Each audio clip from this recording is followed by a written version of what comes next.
Có những nơi dù đi bao xa ta vẫn muốn trở về. Có những người dù gặp bao lâu ta vẫn muốn bên cạnh. Đó chính là nhà.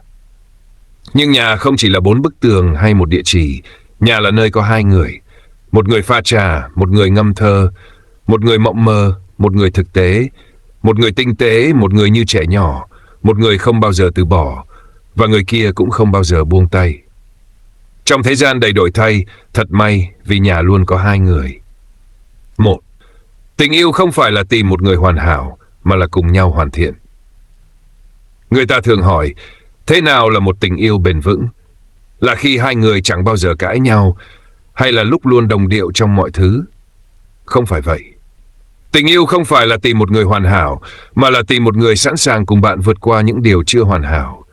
Một người đôi lúc vụng về, nhưng luôn cố gắng. Một người không cần nói quá nhiều, nhưng luôn hiểu bạn cần gì. 2. Hạnh phúc đôi khi chỉ là những điều nhỏ bé. Hạnh phúc không phải lúc nào cũng là những điều lớn lao. Đôi khi chỉ là một tách trà ấm, một ánh mắt dịu dàng, hay một câu anh ở đây rồi vào những ngày mệt mỏi. Một người tinh tế sẽ biết khi nào người kia cần một cái ôm. Một người như trẻ nhỏ sẽ mang đến tiếng cười mỗi khi cuộc sống quá nghiêm túc. Họ khác nhau, nhưng chính sự khác biệt ấy khiến họ không bao giờ rời xa. Khi thế giới ngoài kia đổi thay, thật may vì nhà vẫn là nơi có hai người. Thời gian có thể làm thay đổi nhiều thứ, nhưng có một điều vẫn mãi vẹn nguyên. Đó là sự đồng hành. Một người không bao giờ từ bỏ, và người kia cũng không bao giờ buông tay. Khi chúng ta chọn ở bên nhau không phải vì lúc nào cũng vui vẻ, mà vì dù khó khăn thế nào vẫn có một người luôn ở đó.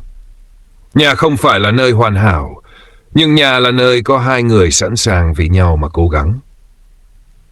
Nếu bạn cũng đang tìm kiếm một tình yêu như vậy, hoặc nếu bạn đã có một người đồng hành bên mình, hãy trân trọng họ. Vì không phải ai cũng may mắn tìm được một người mãi mãi nắm tay mình. Cảm ơn bạn đã xem video này. Nếu bạn yêu thích những câu chuyện về tình yêu, cuộc sống và những giá trị bình dị nhưng sâu sắc, hãy nhấn đăng ký kênh Tìm Lại Chính Mình để cùng nhau tìm lại những điều ý nghĩa trong cuộc sống. Hẹn gặp lại bạn trong những video tiếp theo.